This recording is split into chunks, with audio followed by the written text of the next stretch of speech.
sky.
Pain has a face.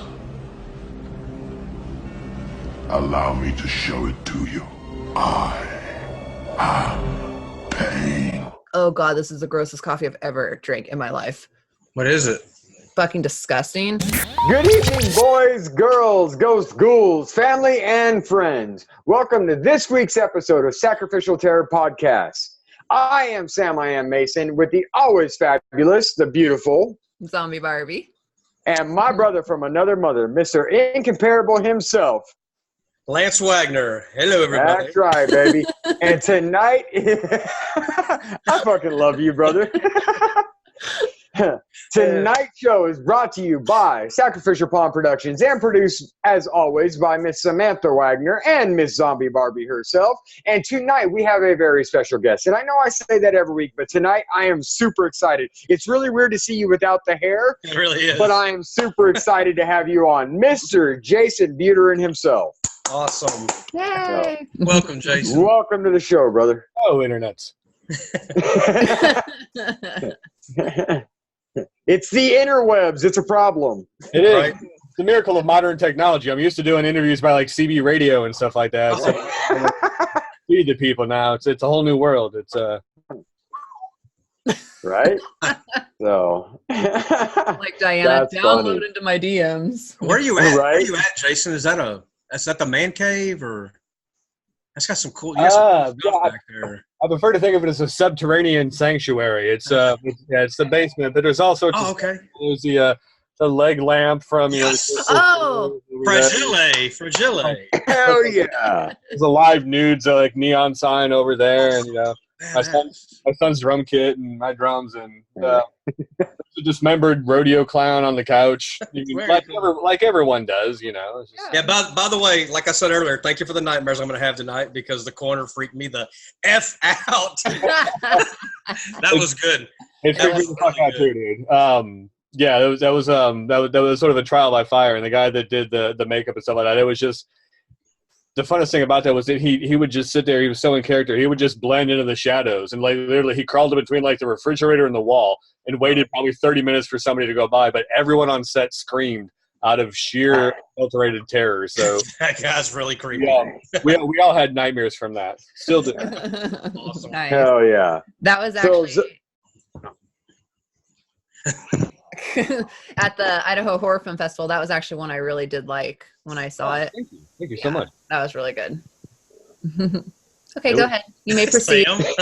I was actually going to lead you into that because I was going to say that we were talking about that prior to coming on record, and that it was something that you had seen when I first got the links from Jason, that it was one that you had already seen, and you said you saw it at the Idaho Film Festival. Now I know from My Indie Productions and the guys over there, you're a featured artist as well as I am. I've been following your stuff for a while. And your new one, yeah, dude, Itai is great. They are. Mm-hmm. So, but following you for a while now, I'm really excited about your new project. So tell me about your new project because it's from a completely different perspective. most movies are about killing clown or about clown killers. Yes. Yours is a little different.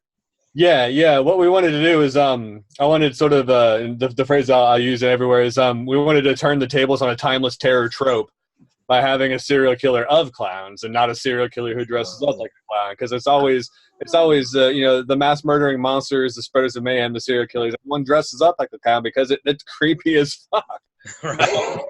But what we wanted to do is I wanted to be able to just take something and just make it a little bit different. And I think that's part of what has gotten so many people passionate about this project was, I mean, it's something that hasn't been done before, not in the independent scene, not in Hollywood. And to be able to have anything that sort of has that unique originality is I think an impressive feat in any level of filmmaking, any genre. So Absolutely. that's something that's a lot of people, and we've pooled a massive amount of talented people together, I think, because of the idea and just the amount of people we got involved and everybody wanting to be involved, because we're trying to hit it from like a lot of different sides, because I myself am terrified of clowns. I hate the fuck.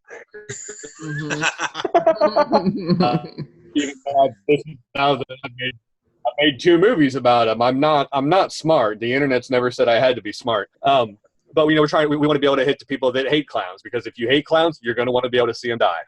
If you love clowns, oddly enough, the clowns are the victims in this. So it's like, you Win-win. Yeah, they will want to see this too. And we're hoping to just sort of grab everyone else in the middle, because everyone else is going to see the movie, so they want to see what all the fuss is about. So we figure we can just kind of, just sort of blanket the market regardless of people's feelings about clowns, because it's got a little something for everyone. It's sort of like a family-friendly film, but like Adam's family-friendly kind of,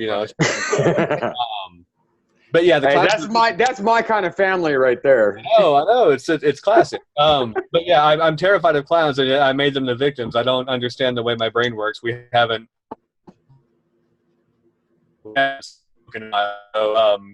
We leave each other cryptic notes and emails, and that's about it. But yeah, it's something that hasn't been done before, and I think that's something we really just sort of wanted to be able to get the jump on, and hopefully we'll see like a shitty sci-fi knockoff movie of our movie in like a couple of months or something. That'd be fun. So nice. And nobody has said what the name is, because people watching don't know what we're talking about. Oh, this is true. Spoilers. The name is, let's see. Oh, I think I have a thing. Kill Giggles. Nice. Giggles. Yay. Sam wants to say something so bad. And my understanding is you got Vernon fucking Wells to play Giggles. We did get Vernon fucking Wells. Nice. Just Vernon Wells, just that guy. No, you can't. Yeah, it's got to be Vernon fucking Wells. I mean, there's got to be some sort of just superlative accolade in there. That man is absolutely amazing. And we still have to make the donation. We have the donation jar, but he had a thing. He hates being called sir, and I grew up. I was very old fashioned. I mean, everyone is sir and ma'am, even my friends and stuff like that. So we had, every time anyone called him sir on set, you had to take and put $5 in the donation jar. Oh wow. But I mean, it was just it was a fun little thing. But I mean, it was really weird. I got to go pick him up at the airport. We turned my mom's minivan into the G&E truck. So we have all the lights and all the grip and electric and stuff in there. But I had to go pick up Vernon Wells at the airport in my mom's minivan, which was fun and interesting. But just the man. I mean, the stories he tells. I mean, just spending any amount of time with him is insanely fun. From my childhood, Weird Science, one of my all-time favorite movies. Oh yeah. And anybody from that's just gold, Between Weird Science and Commando, I mean, it's just like, I mean, was it Inner Space, and then I mean, and the Power Rangers. I mean, it's just on and on. His resume is just insane. You got him. We got him. We had a lot of fun. We hung out in a seedy motel room on a Saturday night in downtown Greensboro, North Carolina. So awesome. That's insane. Who was he in Weird Science? I don't remember. That biker. He was a bike gang leader. Oh, okay. With the massive mighty mohawk. Yeah. Okay. Yeah. Awesome. With Michael Berryman in the same scene. Oh yeah. Yeah. That's right. But Vernon Wells, he plays Giggles, a sort of titular character, whose real name is Malcolm Foster. Mal Foster, roughly translating to bad clown in Latin, because I'm just that much of a nerd. That's awesome. But yeah, I was able to get the script to him, and I had I talked on the phone, I think, more with him than I have with my friends in years. But he really just sort of, took a special passion, a special interest in the character of Giggles, and just nailed it. I mean, some of the stuff he did, we've got teasers and trailers getting ready to come out very soon, but Good. that man was just absolutely amazing. Absolutely amazing. Is everything filmed, Jaysen? Is it all? It's all in post production right now, I guess. Yeah. We're in post as we speak. We've got we just made an announcement yesterday. We're going to have the world premiere of the very first teaser will be at Genre Blast Film Festival, which is coming up in a couple of weeks. Okay. And then we'll have a trailer. There's the Wreak Havoc Horror Festival, which is in Greensboro, so we'll probably have that be the premiere of everything is filmed. We shot the entire film in 19 days. Okay, I heard 2 weeks and 19 days. Yeah, you'll break up a little bit. Broke up a little bit. We missed the first part. Oh, the internet's. The internet tubes are getting clogged. Too much porn. Right. Hey, everybody, Jason's talking. Would y'all please stop interneting? Get off the fucking internet. God dog it. Stop whacking it for just giving me 5 black 3 minutes, you know? Switch hands, you know? Good. Take yourself out. That's awesome. Lance is basically our Ned Flanders of the show, so. Yeah, I'm the clean cut guy. You know? God dang it. Come on, sort it. He said something about he didn't say fuck. He said F. I'm like, you're not fucking curse. I'm like, and then I was like, how many times did I say fuck already? I'm like, damn it, I did it. We all That's okay. Me and Rhiannon are the horrible of the two. So they make it up. They make it up. Yeah. It's a healthy balance. Yes. But back to the movie. We shot the entire thing is done. We shot it in 19 days, which is just rare and impressive. I mean, we had a couple of days off. We shot for 14 days, 11 days on, and then 7 days, 8 days straight. So it was just bang, bang, bang, bang, bang, bang. On an emotional level, a physical level, a spiritual level. But the footage that we got, I mean, the dailies we've seen and stuff like that it makes my heart happy. Like, a lot of people know about this movie, and more people are finding out about it, but I don't think a lot of people are going to see it coming, even the people involved in it and stuff like that. Like, it's just, everything is fucking beautiful. The cinematography, the lighting, the clowns that we had and stuff in there, even though clowns are obviously floppy-footed fuckers. The effects work that we had and stuff like that, with the death scenes and stuff. And we have there's a couple of death scenes. It's, I wanted to take a much more Hitchcockian sort of approach to this. So I didn't want to fill in every single blank.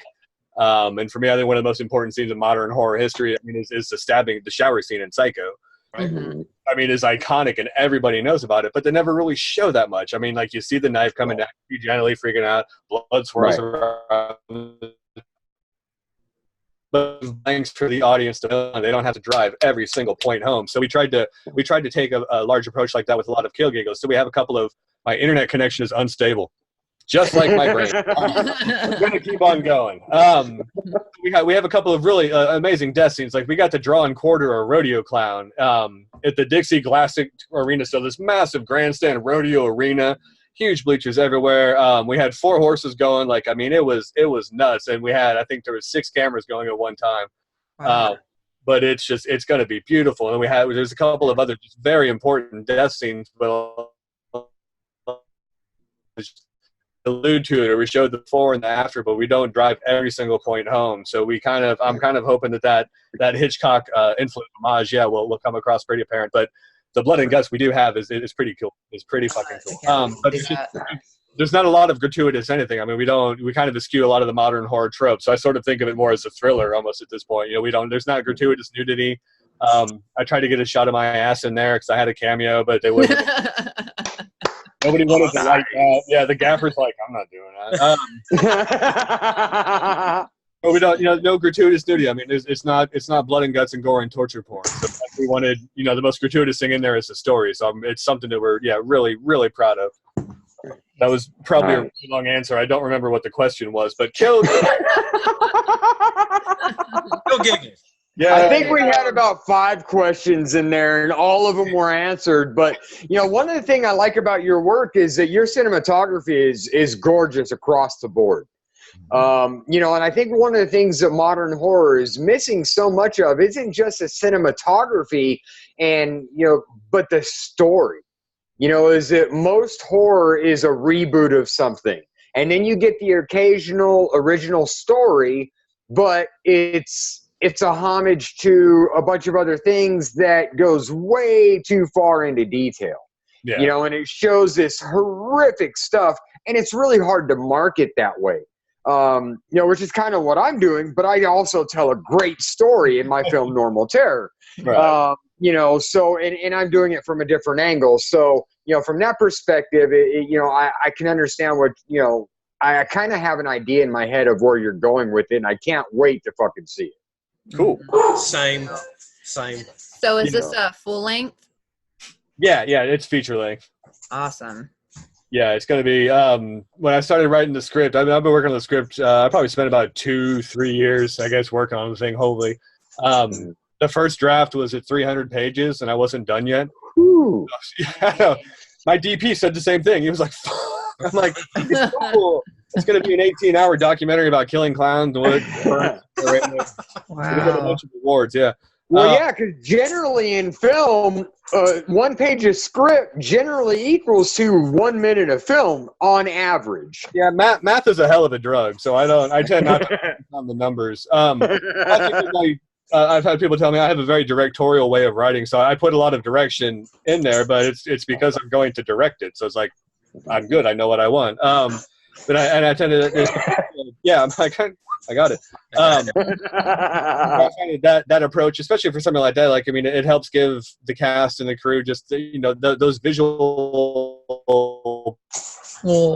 seeds you can plant, give them a much clearer idea. And I'll talk them and walk them through everything, but it gives them just a much clearer idea of what we're trying to pull off. So, but yeah, the final version of the script was a very svelte 110 pages. So I trimmed it down, but there's a lot of clown death that there was so much clown death. We were going to kill a mime in a recording studio of a vocal recording studio. So I wanted someplace soundproof. So I'm like, we were going to do that. We had a whole thing with a wood chipper that was going to be an homage to Tucker and Dale versus Evil. Oh, cool. Yeah, lots. I have composition books full of clown death. So whenever my commitment hearings come up, it's just like I've got like people's evidence A through Z already taken. That's awesome.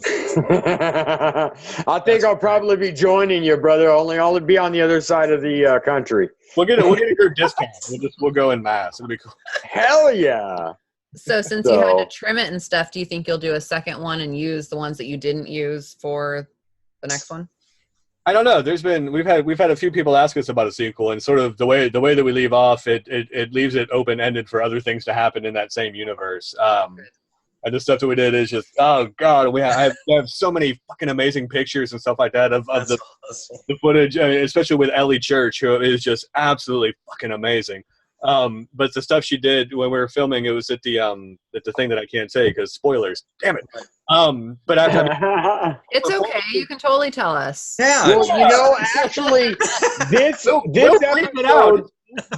this episode won't actually air for about 4 weeks. So I'm just saying. We were hanging out in an insane asylum, like you will, you know. And the performances that Ellie gave, I mean, there's one of the shots that somebody took of me on the other side of Video Village. I mean, my jaw was on the floor because, I mean, she went through it, and like I think I let the cameras go for like 45 seconds because I couldn't call cut. I was absolutely amazed at what she did. So it's like that's how we're gonna end the movie, and that's another homage to Psycho. The last scene in Psycho, you know, with Anthony Perkins sitting in the interrogation room with the guard. Blanket and stuff like that, and just that creepy fucking voiceover. And then, I mean, Anthony Perkins, handsome devil that he was, I mean, just sort of like looking down and then bringing that scene completely unnerved me. I watched it for the first time when I was 7. I had no problem with anything else in the movie, but that scene just absolutely unhinged me. So that was the first thing I wrote for Kill Giggles, and it was something that Ellie Church just made. It's going to be legendary. Like it's going to be something that really impacts people, and I hope she gets like all the acting awards she hasn't gotten yet, which can't be much because again, she's really fucking good. Wow. Right. But yeah, I forgot what the question was, but I hope I won. We just wanted spoilers. We want Yeah, exclusive. I want the spoilers. Yeah. Where's it going to be released? Everywhere worldwide. We have distribution through Avail Entertainment. So we're as soon as they're as soon as we get the movie done, like they're ready to go ahead and jump on it. So it's gonna be everywhere. But we do want to also spend a bit of time on the film festival circuit, because that's where over the last 5, 6, 7 years we've built up a lot of the attention, the awareness, and the promotion that we've done and stuff like that is through our film festival family. So we've got a festival in mind. We have to iron out a few more of those devilish details, but there will be a festival coming up that we'll make the announcement about that will ideally be the world premiere of Kill Giggles. So cool. Nice. That'll be early next year. So, and then once that drops, we want it to be everywhere. So I mean, we're gonna hit. Hopefully, maybe try and do maybe a minor theatrical thing if we can. But I mean, just DVD streaming. You know, all the options, all the outlets, everywhere that we can. And we've gotten a lot of interest and a lot of people sort of paying attention, I think, to see what we do with it. So, clown killing, fingers crossed. That's a good sign. Had you met Felissa Rose up to the corner, or was she just voice? But now you've met her through Kill Giggles. Was she? No, I was on screen, right? Yeah, Felissa is just something. She's just she's some kind of wonderful. I met her at the 2016, I guess, Crimson Horror Screen Film Festival. Crimson Screen Horror Film Festival, which is out in Charleston, South Carolina. Tommy and Robbie, who have a new movie coming out, which is gonna be amazing. But yeah, I met and the thing I love about that festival is they usually bring in just sort of one sort of icon in the horror community. And I know, like, Felissa did it, Mark Patton did it, from Night Run Up to Do. Joe Bob Briggs, and then PJ Souls was the guest last year. Yes. But yeah, I met Felissa down there and stuff like that, and just sort of hit it off with her. I think there may or may not have been fireball shots involved. And then it was just we had been face-to-face friends for a little bit before that. So I mean, it was really weird for me just to be social media friends with someone I grew up. I mean, I remember the first time I watched Sleepaway Camp, and it's just like, what the fuck? Yes. Yeah. And I still have that reaction. I'm like, what? I know what's coming. It's like every time. Well, I had seen it years ago, and then I rewatched it, I think, like last year, and I was like, oh, fuck, I forgot about that part.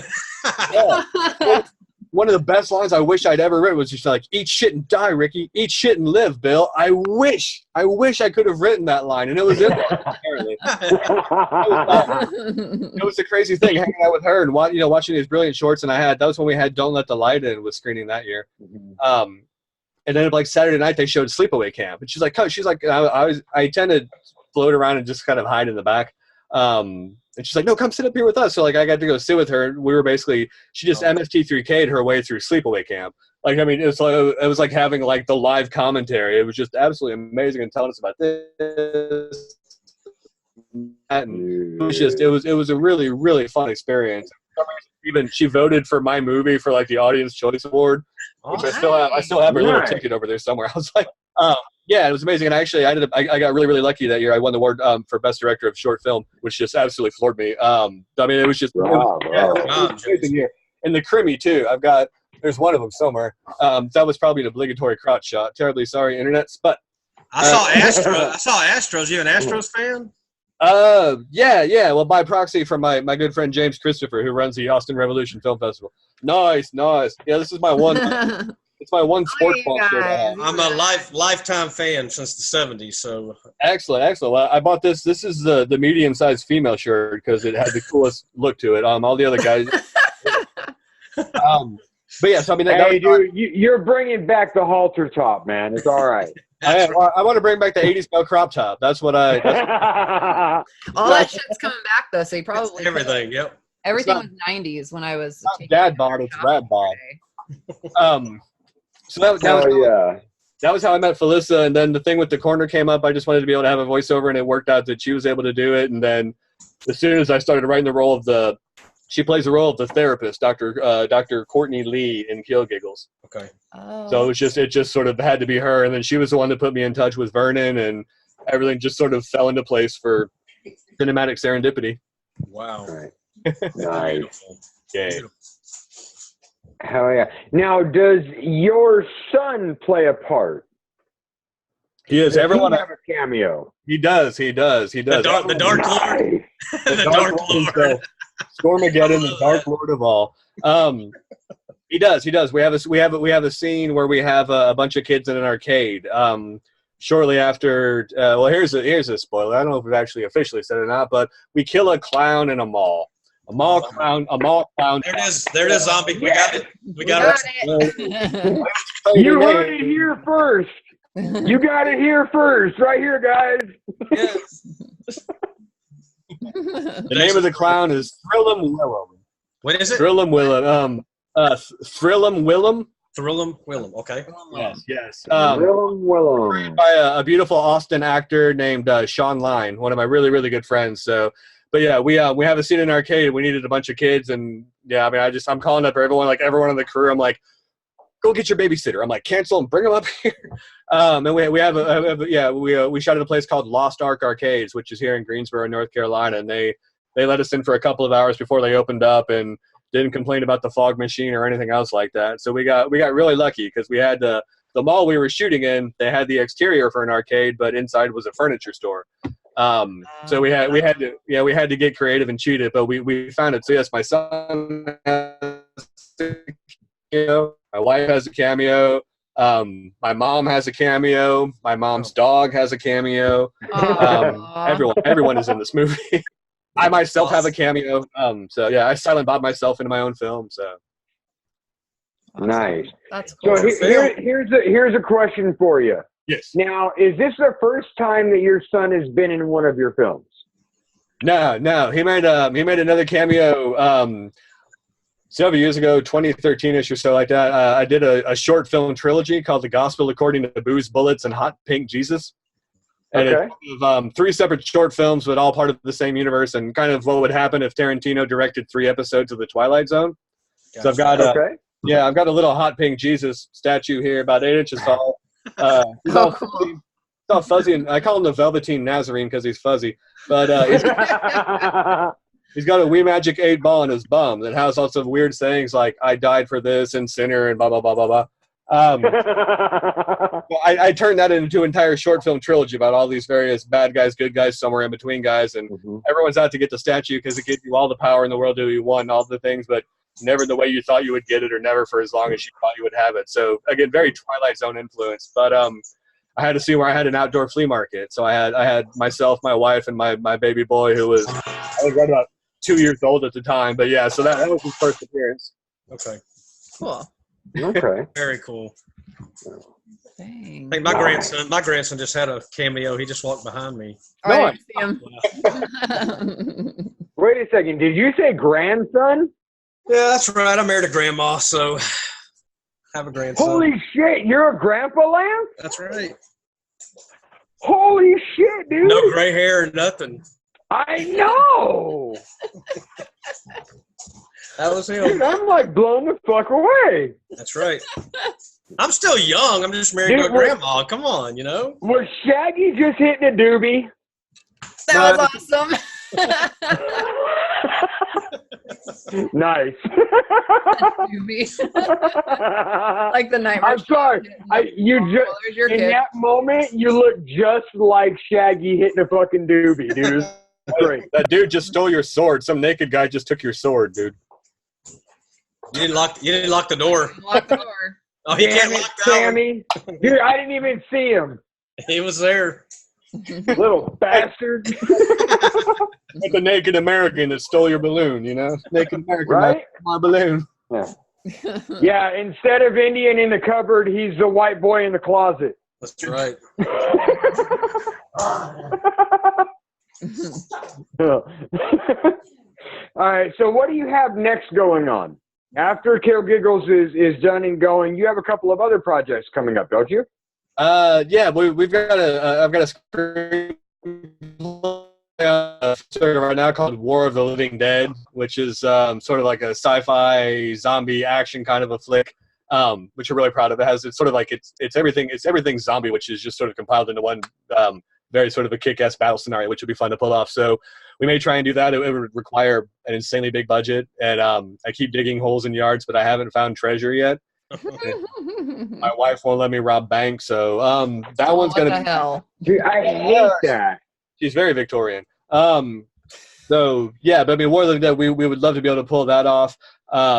Jesse Knight, who is the wonderful director of photography and the editor of Kill Giggles, he's got a feature-length script too called Trapdoor Spider that we're looking to put into production soon. So we've got that. There's a script written by Bill Mulligan who plays the first clown to die in Kill Giggles, actually, Uncle Kooky. Y'all are pretty much partnered up in a lot of things, right? Yeah. I saw his name in a lot of stuff. Yeah. Bill Mulligan. I've worked with him. Like he did makeup effects. He was one of the guys that did makeup and stuff on Between Hell and a Hard Place. Okay. And he's involved with like Sick Chick Flicks and Christine Parker. I mean, he's absolutely fucking brilliant, and he's a high school biology teacher, which I love. But he is an amazing writer. The Naked Guy's coming back. Yours, Sam. But Bill Mulligan. I mean, he's one of the most. He's an amazingly prolific writer. I love his writing style.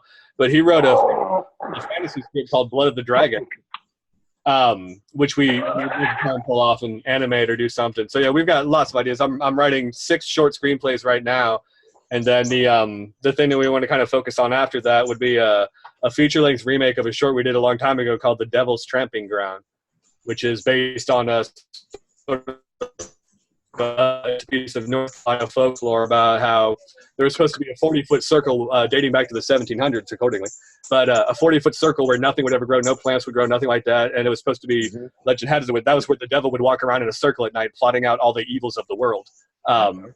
Interesting. Yeah, it was really good. I mean, I found the story, long before like MapQuest and the internet. So it's like, I wanted to do something about North Carolina folklore, and Devil's Tramping Ground came up, and then there was the one about like the ghost of the girl under the overpass, and that one's everywhere. But the Devil's Tramping Ground, I'd never heard that idea before, and I just love I love the fact that this was when just the internet entries were these long diary entries about how him and his friend, some guy and his friends, they fell asleep and they camped out inside the circle, and they woke up the next morning and their stuff was scattered for 40 yards in every direction, and everything was. It was yeah, so I had built up this place of just ultimate arcane, pure evil in my head, and it looked fantastic in there. It usually does. It always does. We drove out to where it was supposed to be. Had to go back to the gas station and ask Bartles and or James if we went to the wrong way or not. And finally found it. We were sort of walking through Farmer Brown's pasture. You had to pull up on the road. And we found it was a little like 5-foot burn pit with a bunch of Schlitz boxes. I'm like, that can't be good. We have to go deeper into the forest. So we went deeper into the Forbidden Forest. And an hour and a half later, we're in some dude's cow pasture, very far the fuck away from the car. So we trekked back to the 5-foot burn pit and realized that was, in fact, it. All the discarded Schlitz boxes, I think, had a lot to do with explain with how the people's stuff was scattered everywhere. So it was very, very anticlimactic. So we turned it into we created our own Devil's Tramping Ground. And I ended up writing, it ended up being like a 45-minute short, which is the worst length ever for a movie. It is entirely way too long to be a short, not long enough to be a feature. And I had no idea. Like, I was writing shit out like before people were supposed to say it. I'm like, I don't know what formatting is here. Handing people giant prose paragraphs and stuff like that. But it was a real learning experience for me. And I got to see that. I think that's sort of what inspired me to be a director too, was just seeing how everything functioned on that and seeing if I, trying to figure out if I could pull that off. So that idea of the Devil's Tramping Ground, and it's basically rock and roll band makes a Faustian deal with the devil. So it was a really fun story to kind of pull off. But that's something that we want to kind of revisit, because again, it's North Carolina folklore at its finest. So I think with the right script, the right people involved, it's something that a lot of people in the state and the area could really rally around. So that's something too. And then I keep getting lucky and I get cast in certain things too, which is always fun. I love acting. Cool. I don't do it for my stuff. So I'm hoping for that casting notice for a Sam I Am Mason production someday. Fingers crossed. We will have to. How tall are you? How tall do you want me to be? But if I spike this up, I get a little bit more. But no, about 5'10", I think. About 5. Okay, so you're about my height. Okay, so yeah, we could definitely make that work. I'll say Jason's got a look. He needs to be. No, definitely, especially with the long hair. Yeah, well, that would work really good for our next feature. Well, my hair grows really fast. So can you play evil? play. Why would I play? Come on. Answer. I don't have to act, dude. I acted. Yeah, His son is the Dark Lord. I mean, how do you think the Dark Lord was born? You know? Okay, okay, here is your official casting notice. In my next film, I want you on board. Yes. Fair enough. Woo! Awesome. Hell yeah. Because we already have Tyler Shea Cohn. Nice. We have Les Wagner. We have Rhiannon Nicole. We have Samantha Wagner is going to be working behind the scenes because she doesn't do in front of the camera, unfortunately. And then what other guests have we already talked to about that? Didn't Bill Ober said he would be interested? Nice. I can't remember if he said that or not. I'm sure he would, though. Let's just pretend he did. Probably would, yeah. All right. So remember, not to but- put words in Bill's mouth, but if he said it when the episode drops, then Bill is interested in the next film. And then what was it? Billy Pond, Billy Blair, Todd Jenkins. So a lot of those guys are very interested in that. So, Bill, if you did not say that, I am so sorry. We are going to have to talk because I want you in my next film. I think he's committed now, dude. I don't know how internet law works. Right. Well, we were supposed to work together, and it got pushed off. So now we have a new thing because he said he wants to work together still. So there you go. Yes. See, and you're starring, so Yeah. That's awesome. So, but we have to have a scene together because that was the whole point, is we wanted to have a scene together. Well, you'll definitely have a scene because he's one of the lead bad guys. You want to be in that scene too? I don't know who you're looking at. It's not like, is she looking at me? Right. I'm just looking all over the place. Well, I have my camera set up so that there's 4 screens on here. So, like, when I'm looking towards the camera, it's looking because you're directly underneath the zombie Barbie. I got Jaysen right here. I have Jaysen. I got Zombie right there. And you're right there. Lance right there. Okay, so Lance is directly below me. Rhiannon is right there, and then Jaysen is down there. That's crazy. Can you see all 4 of us, Jaysen, or does it only do it when we're talking? Yeah, I've got everyone in a little thumbnail slide. Trying to like Brady Bunch shit. Yeah. So, Yeah. yeah, no, everyone's in one row. I'm not doing a weird like Hollywood Squares thing. I'm like, Yeah. look down. There's Alice Cooper, and then like, Yeah. Hell yeah. like The evil bunch. The evil bunch. Alice Cooper and Rip Taylor. That's who I want to hang out with. And Rip Torn. We'll dig him up. Fuck it. Hell yeah. Right? Okay. Oh, speaking of that, though, on what you had Felissa, you had Vernon Wells, you had Judith freaking O'Day. Judith O'Day. Yes. What the heck? Are you serious? No, yeah, that was she's amazing. She plays Ellie Church. She plays Ellie Church, who plays Eden DePrima. Judith O'Day plays her mother, Deborah. Okay. Nice. Yeah, she came in. I met her on the set of there's a film Matt Cloud was doing called Night of the Living Dead Genesis a couple of years back, and I was lucky enough to be able to have a scene in there. Judith O'Day was in there reprising her role as Barbara. But I played a guard and a mental institution guard. I spent a lot of my time in mental institutions and movies, which is Cool. weird. That's cool. Yeah, I wonder why. Because I can do set design because I know what it fucking looks like. Right. But I got to play Which is funny because that's actually what I do for my 9 to 5. Is I'm a set designer. I was thinking insane asylum, just chilling at asylums. like I worked a gift shop. It's a crazy place. Woohoo! That'd be awesome. But no, yeah, I got to play a security guard that goes. I sort of wheel her from point A to point B. But the thing that kept freaking me out, like, and I'm driving up the whole time. I'm like, I'm going to get Barbara. Like that was one thing I just kept. Yes. And, the place was called Trans-Allegheny Lunatic Asylum in Weston, West Virginia. The single scariest fucking place I've ever been to in my life, and I grew up in Missouri. I mean, this place is just terrifying. Terrifying. Everywhere you look was like the scariest thing you ever saw, and like everybody was afraid to go to the bathroom, but nobody went to anywhere by themselves. Like it was terrifying. But I mean, the place is just it looked beautiful. So that's where I met her, and I kept in contact with her, and we would email back and forth, and the role came up, and it's sort of the role of Deborah DePrima is sort of a starlet who had been involved in the industry before. So it just kind of worked out that Judith just came in and just absolutely nailed it. So we got to work with her for a day, which was just fantastic. I mean, she's just got a wonderful personality and wonderful stories and stuff like that. So Ellie Church got really lucky in this because we figured out her movie parents are Vernon Wells and Judith O'Dea. That is crazy. That's cool. Hell yeah, that's is awesome. freaking crazy.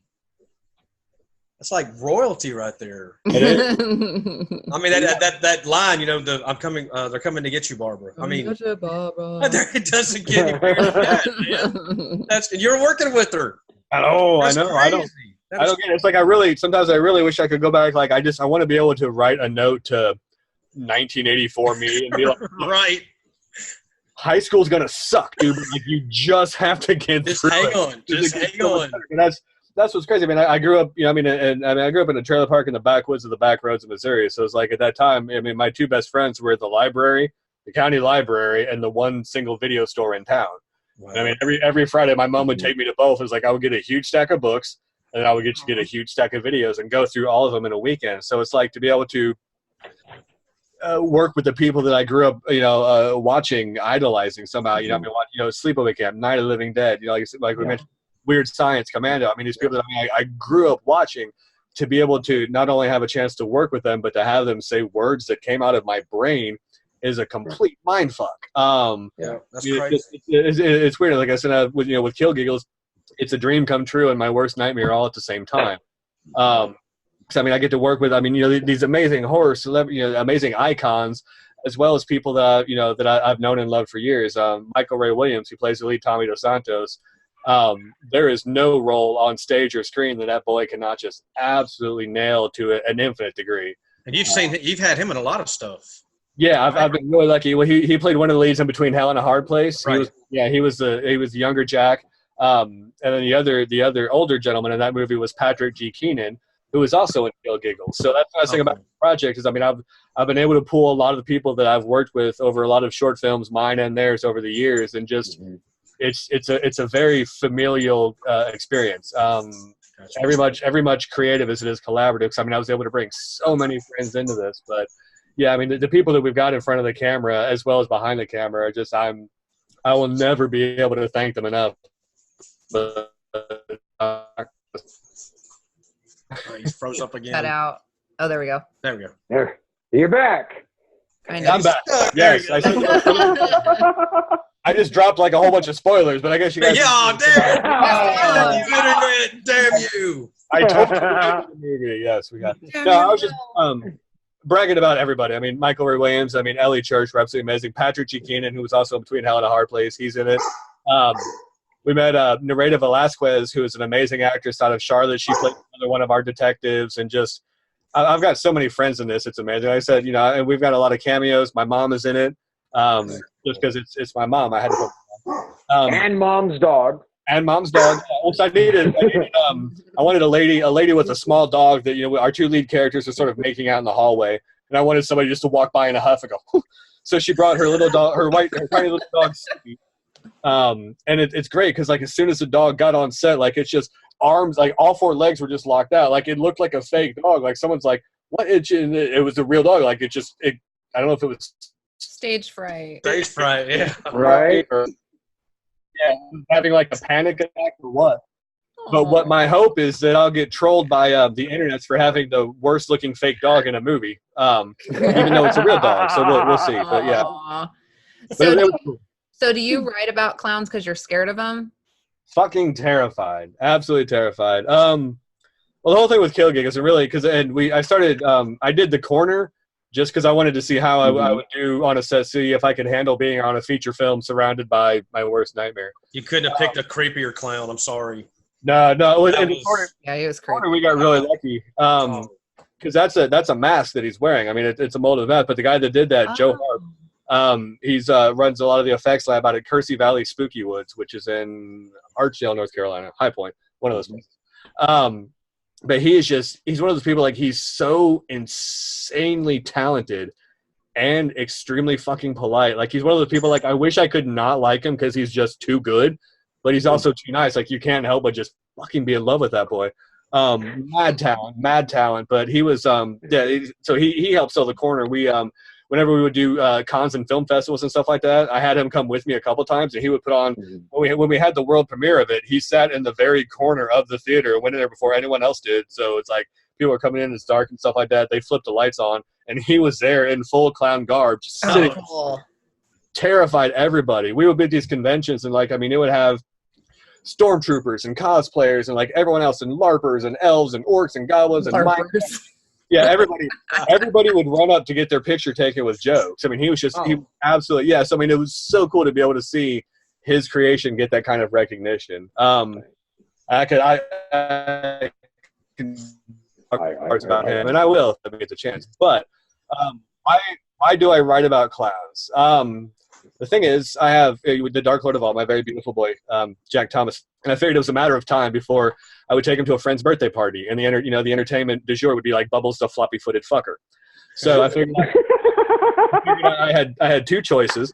I could either have a very well-rehearsed story about where Jack's daddy disappeared to, when the truth of the matter is I'm locked in the trunk of the car crying, or I could try and get over this crippling case of coulrophobia. So I figured, what better way to do that than by killing every clown in every way I've always wanted to, but in a movie, so that I don't get my clothes dirty and I still get to come home and hug my boy at the end of the day and watch Voltron.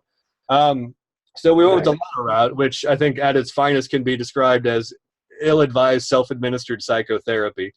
So yeah, it is sort of my trial. The corner was my trial by fire. The Kill Giggles 19 days being surrounded by clowns was just the best and the worst. It was like, it's the opening line of fucking Tale of Two Cities, you know? It's like, it's the best of times, the worst of times. I can't make up my mind. Fuck.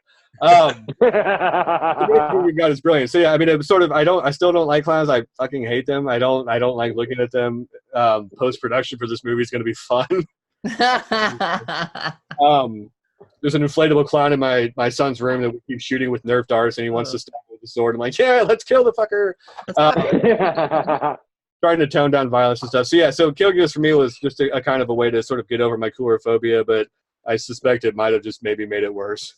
Oh no! Wait! Did you just say tone down the violence? Well, yeah, I mean a little bit. I mean, it's like 7. Oh no! That is unacceptable, my friend. I'm trying to balance it out. I mean, a little bit. Yeah, we don't do that shit here, bro. Now that half-naked guy stole your sword. Yeah. I know, right? My mom. Actually, that's the car. No, go ahead. Go ahead. No, go ahead. You started, Rhiannon. Go. It was you. I always start, and he cuts me off. There's a delay. I can't help it. I'm sorry. There's no delay. Quit blaming on that. So my mom used to clean these rich old ladies' house, and they had this antique clown downstairs. Oh. I remember, yeah. And so I'm coming around the corner because I used to help her, and she holds it up. She's like, "Hi, Rhiannon," and I fucking punched its head off. Like I punched its head backwards. Oh, and it was an antique clown. She's like, "Oh, you just broke their clown." I was like, "Oh fuck!" So we had to like sit the head back on and like kind of feel like we didn't touch it. But yeah, I punched that fucking head right off. Then we just flash back to the scene in Goonies at the opening when they broke the statue and they had glued the dick. Glued the dick back on. Yes! There's the dick. There's the dick. She's like, what is that? Oh shit! What? Didn't they at least turn it the right way? I thought they did it wrong, didn't they?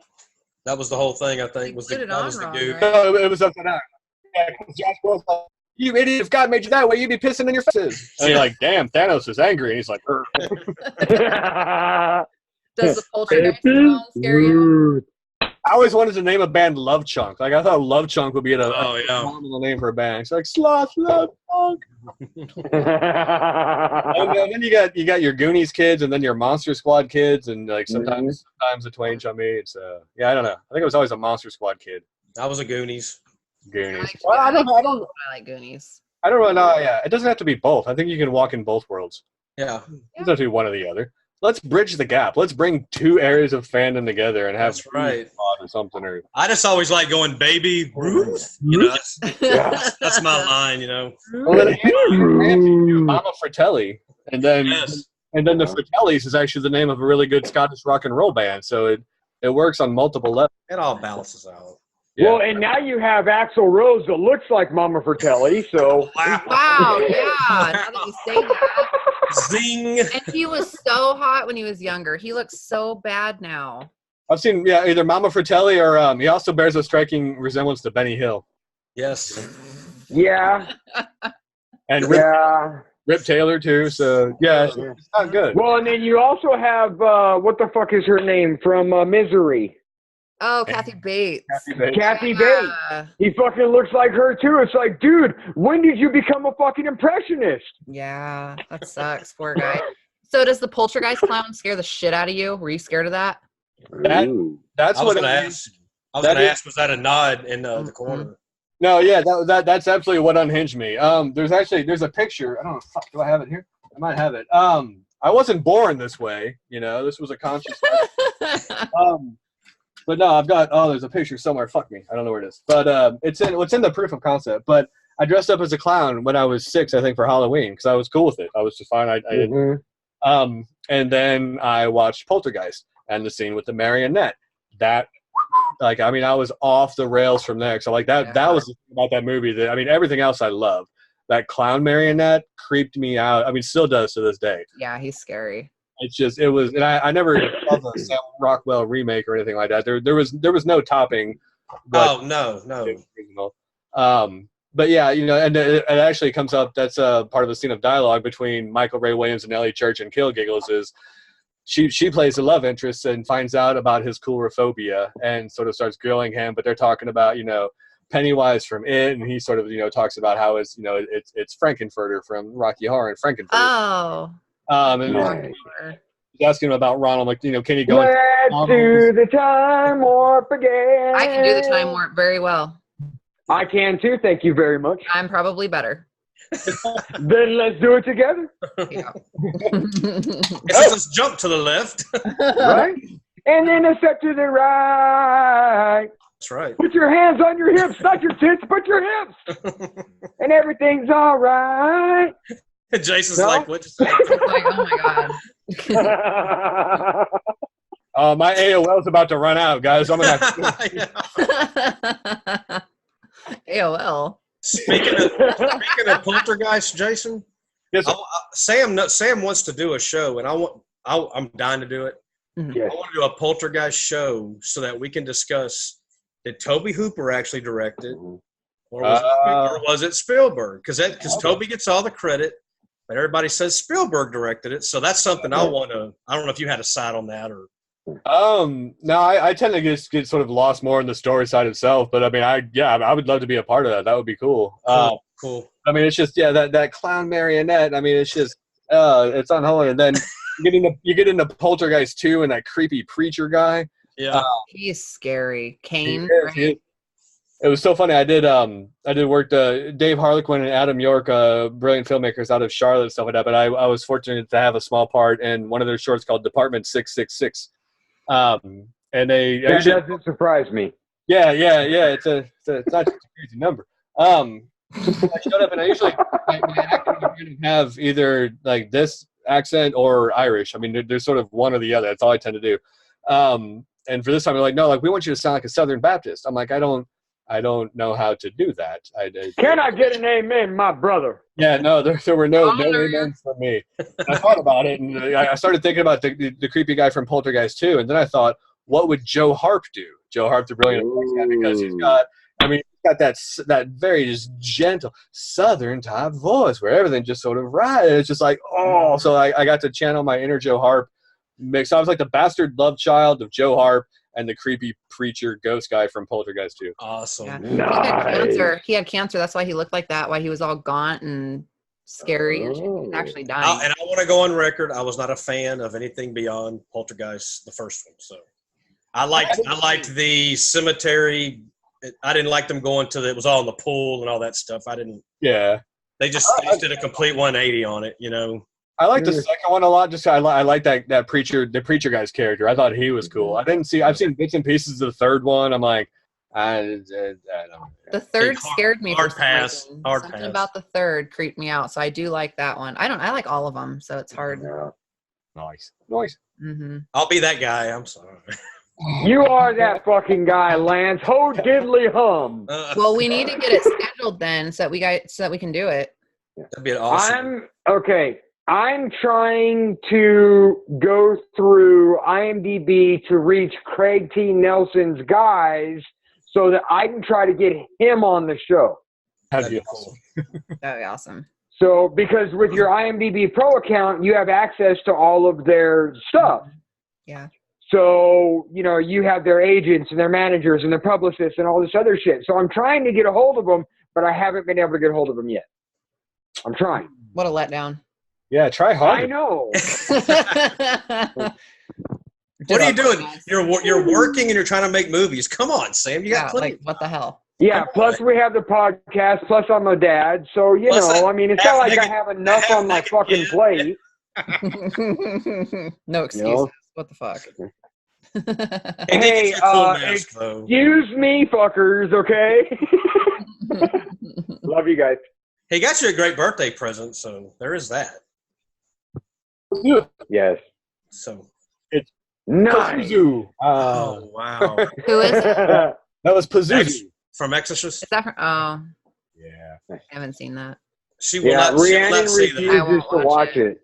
That was funny that Jaysen did that. She refuses to watch that movie. Right. Like, I don't even know who that is. Yep. No. Exorcist, and then Exorcist 3. God, that one is just, that sequel is amazing. So I saw one part, and I don't know which one it was from, but where that lady's like all in white. She's got like these hedged clippers, and she's all like going after him. That scares the fuck out of me. I saw a GIF or however you say it. Don't see 2. Don't see part 2. Fucking scared me. It's too bad. It's GIF because Jif is a peanut butter. Boom.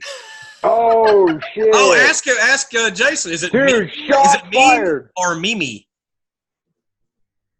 I've always said meme, but I'm one of those AT-AT people instead of AT-AT. No, yeah, let's 3. Exactly. 3 to 4. See, so hey, I don't give a shit how many people say it. It's spelled M-E-M-E, motherfucker. It's Mimi. Mimi would be like M-I-M-I. Yeah. Really? M-I-M-M-Y. No, that's blue-eyed Drew Carey Mimi. No. Freya's not having it. No. Ohio! What you say is wrong. That's right. Wrong-o. I disagree respectfully. We're getting Jaysen to clear up some of the stuff for us. Yeah. Well, everybody agrees with meme besides you, Sam, so you're wrong. It's okay. Hey, I'm okay walking my own path. Zip it. www.zipit.com. Oh, motherfucker, no, you did not. Zip it.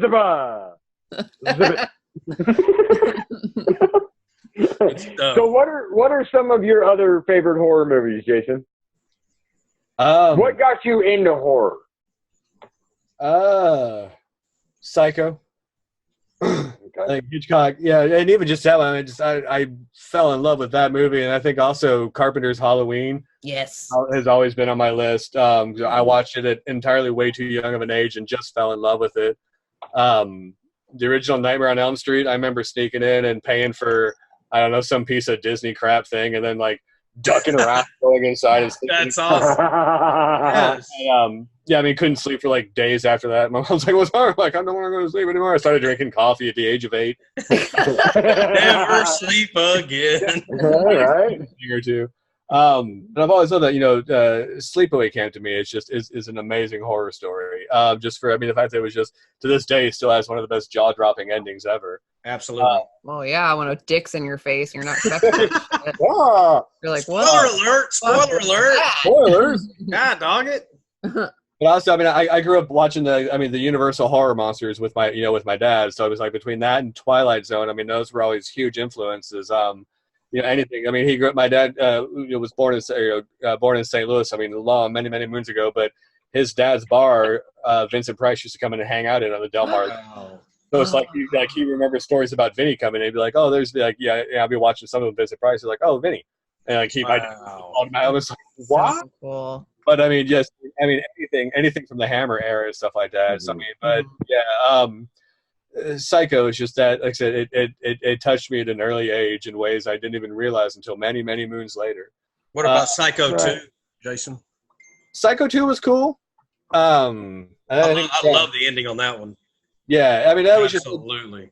But I think like I love Anthony Perkins as an actor. So I mean, just to sort of watch. I mean, having been away from the role for so long and just sort of out of the limelight for so long, to be able to come in and do that, and then I know he did 3, and then he passed before 4, right? I believe so. Yeah, before 4. I've got the box set upstairs. But I mean, and in Bates Motel, that show was surprisingly good too.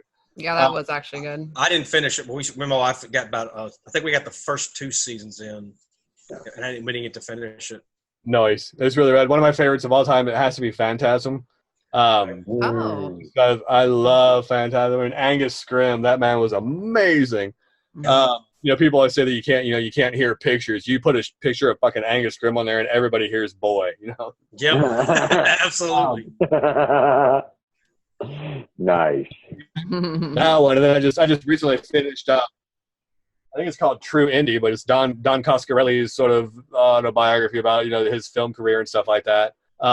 Which is a really interesting read. But all the stuff that they talked about going on with Phantasm and like all the behind the scenes and how they did shit, that was amazing. Nice. Evil Dead 2. I mean, all those are up there in the canon. Hell yeah. Yeah, I mean, Exorcist 1 and 3, and then Halloween, and then Psycho. I mean, are the ones that I can just watch over and over and over and over and over again. So, Nightmare on Elm Street and Evil Dead are mine. Still blows my mind. Hellraiser. It was filmed in the 50s. Nah. That Psycho was filmed in the 50s. That's just mind-boggling. Yeah. It's God. And Hellraiser, dear. That's awesome. That's really cool you got that, but I'm not a Hellraiser fan, so. I know. But I will kill Fred. Probably not.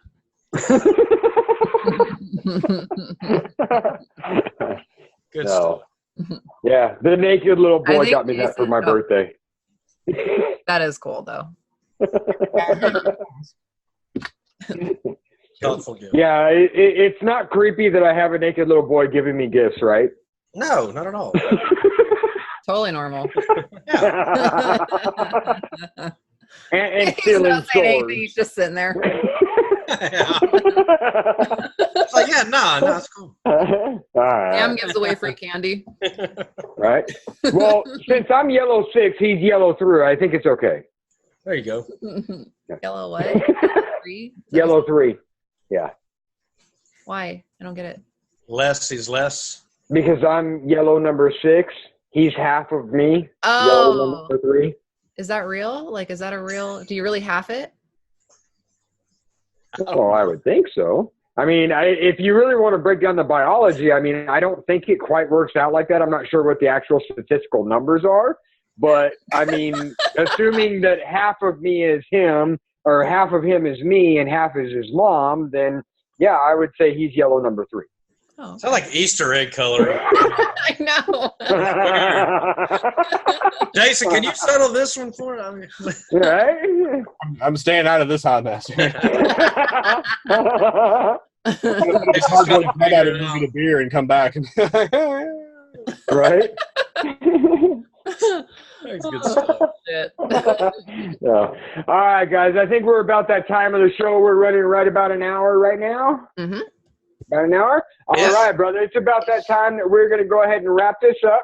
So do you have anybody you want to give a special shout out to? Thanks. Your team, your family, your mom's dog, your kids? I just have the one kid. Okay. Oh, Why, what have you heard? Again, damn it. there he goes. He's back. There he is. He's back. Okay. I'm back. It's all right. No, yes, the accolades and adulations part. Yes, everyone. Yeah, ditto to what you said. All of that. No, I mean everyone is, especially my 2 beautiful blondes, my golden goddess, my wife, and the Dark Lord, my son. They've been dealing. They have not yet once told me to fuck off and meant it, or at least said it out loud. Nice. I was gone for 4 weeks. I mean, I was, coming in after 14, 16-hour days. I mean, my wife in between taking care of our boy and running a business and everything else like that was also one of the craft service queens that was making meals and everything for, 20, 30 people and stuff like that. So to have my domestic life completely upended by a movie and for them to still like me, let alone love me, yeah, they're the reasons I do all that. Well, my boy's my masterpiece. I mean, they're definitely in there. My mom, her little dog Slippy. My dad, who was on ethereal. Let's still be the name of the dog. A little white, little tiny dog. My dad, who's on an ethereal plane somewhere, giving me the sideways glance that he always did. Everyone that was in front of the camera, everyone that was behind the camera. And if I read off the IMDb list, it would be insanely long. Our celebrity friends, Michael Ray Williams, Ellie Church, Patrick Nareda, Jesse, Jason, John, Tristan. There's too many people, and if I start naming names, I'm gonna forget names. So it's like every single person. That's why the interviews I've been fortunate enough to do the last couple of weeks. The main point I wanted to be able to emphasize is that at no point in time has this ever been my movie. I know being a writer and director, you kind of get slapped. You either sort of become like the poster person for, you kind of become the point person, and then other people, it's just like, it's mine. This was never my movie. I wrote and directed it, yes, but without this insane amount of people to take the words off the paper and to shoot it, to light it, to speak it, to record it, to do all the sound and stuff like that, to do the effects for it. There's too many people to thank. So it's like every single person that was involved in Kill Giggles is amazing. I will never be able to properly thank them or pay them a fraction of what they're worth. But my hope is that when the movie comes out and it gets the response that I hope it gets, that people will be able to have that source of pride to be able to see just. I truly believe we shot a movie in 19 days on an aglet of a shoestring of a budget, and that's an impressive feat for any level of filmmaking, I think. So all of them, just everyone, you guys, thank you guys. Thank all my filmmaking friends, all the friends that I've been able to make on the film festival circuit, to be able to see what's out there, to see what's coming next, to get inspired, to get jealous. It's like, why didn't I think of that? To be able to have, just this a stream of conscious, a derailing train of thought. If you see something brilliant that somebody did, and that gives you this idea that goes to this, it leads to this, it leads to this, it leads you to coming back to that same festival the following year. Thank you to all the the film festivals that have played us. Again, too many. We've been very lucky. Wreak Havoc, Crimson Screen, Austin Revolution, Genre Blast, Cape Fear out of Wilmington, Con Carolina. We've been really, really lucky. You broke up again on us, bro. I'm getting played off by saying like, breaking up is hard. Maybe if I lean closer to the we did. That's too red. I don't have a gaffer here. It like freezes and it goes as you're talking. Yeah, it draws out, so it's kind of cool. I'm saying really brilliant shit though. So that's the important. Right. No, I'm a very thankful boy. Kill Giggles has in it has been absolutely amazing. There's no way this movie could have happened without everyone giving days, weeks, months of their life, and we spent months and months in pre-production. We've been talking about this movie. We've been talking about a couple of death scenes for like 2 years now. So this is something that we have put so much of our lives into. But I think once it comes out, once people see it on the screen, it's going to change a lot. I want this movie to put North Carolina film back on the map, because North Carolina film used to have a very impressive presence, and then due to politics, which I don't discuss, I don't talk about politics, religion, or the Great Pumpkin. 3 things I never talk about. Fair enough. So the film incentives left, and a lot of the film industry left North Carolina. That much is true, but the film community has never been stronger, and I think that's a testament. You see people like myself, Bill Mulligan, Tom Gore. These people that are in different parts of the state that are involved in so many different productions, and it's like, they came and acted in my movie. I'll go and I'll gaff one of their movies, or I'll be a grip, or just something like that, just to be able to help movies being made. So I'm thankful for everybody. Rebecca Clark, who's the director of the Piedmont Triad Film Commission, she was instrumental in getting a lot of this stuff done. Beth Compton, who was our amazing location scout. As I mentioned, my Golden Goddess wife, Jenny Ricola, the 2 craft services queens. Craft services, one of the most undervalued and underestimated areas of any film production. Always take care of your craft services people, because they will keep your cast and crew happy and fed, and everyone is just happy. Or poison you, so watch your shit. Right. If you're an asshole, I'm gonna poison you. Some people are dicks, it's just sort of it's onset Darwinism. It's fine. Who else I want to thank? Yeah, there's a few people on our list already, so. Yeah. Let's see, my high school guidance counselor, Dave Current, because he never thought I would amount to much. Who else? That kid Vince Robinson to push me in the hole full of well water when I was like 5. That kid.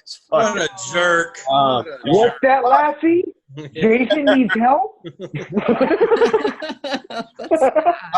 No, I'm a very thankful, very grateful boy. Nice. Dude, it has been an absolute honor and a pleasure to have you on the show, brother. Thank you so much. And now, Lance Wagner. What's that? It was a pleasure to be had by you. Oh, I appreciate that so much. The weirdest foursome I've had on a Saturday night, and yes. yeah, it's a while. If you think this is weird, wait till you get on set, baby. Oh, man. So, all right, Lance, shout it out, brother. What we got? I'll shoot them on real quick. The Regs, David Martin, Thad Timothy, Lance Dale, Damon Williams. Say, got some Brian Clegg artwork back there. Make sure we see that. James Blankenship, Scott Williamson, Roy and Lisa Rose. Going to be a badass convention in February in Bastrop, Texas, right where they filmed the gas station in Texas, Jason, where they filmed the original Texas Chainsaw Massacre. Oh, nice. They have a convention kind of tied into that. So I always want to go to the barbecue place down there. That's it. That's the gas station. Oh, nice. It's amazing. Daryl Hook, who's a fan of the show. Then I want to tell – oh, also we've had – the last few guests we've had have been clown-related too. Billy Pond. Billy was on last. Yeah, David Howard Thornton and Bill Oberst Jr. So this has all been this is all tied in great. And cool club to be a part of. Damn, I'm telling you. So then there's been some new podcast type things hop up. I want to tell people Rantin' Raven Reviews web show with C.W. Penny and Bradley Lynch. C.W.'s a big fan of our show, big part of the family. And then L.C. Holt, who was in the movie You're Next, he's kind of tied in with him. He was, I think, the lamb mask from Your Next. Oh, okay. So he's tied in with that one. And then Slinky's Liquor, Pawn, and Video with Slinky, Pop Tart, and Christopher. And then Indie Brigade, check this one. You'll love this one, Jason. Indie Brigade, going to be produced by Joe Ridgely, who's a big fan of ours, one of our big guys. He is going to have a show about indie-type stuff with not the one, the only, George C. Romero. That's right. Good job. So that is going to be cool. Anyway, and Matthew Price Thompson for doing all our badass graphics on our show, and Chris Attella, who plays our intro and outro music on the show. And Jason, awesome having you. My wife's going to have surgery next Friday, so I want everybody to pray for her, or do whatever you do, positive vibes. And then I love my co-host very much. And love you. Oakley dokley, I'm done.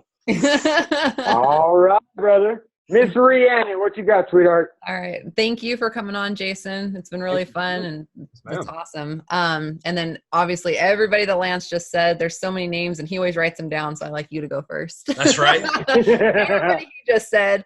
Also My Indie Productions, who always promotes us. Always. They're badasses. I'm not going to say the names because I'm going to let That's why I don't say – I don't want to – I'm going to let Sam butcher it. I will butcher the shit out of it. Aaron Lee with Crazy Ink Publishing, and then Diana Register, who got me involved with Crazy Ink. And just keep a lookout for my books, the Broken Halo series. I have 3 of them coming out, which should be in October.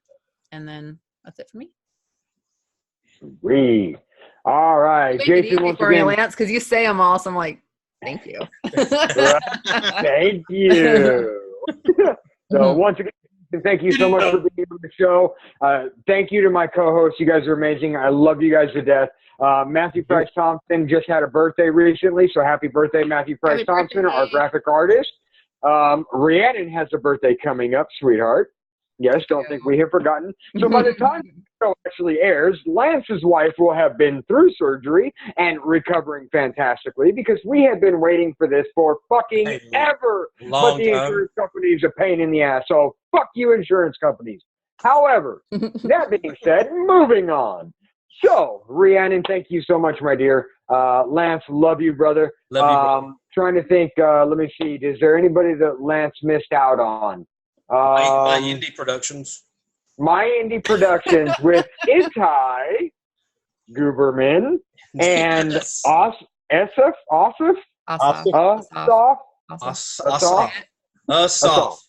Soft. He's gonna be so pissed. Soft. He's gonna be so mad at us. Fire questions. Yay!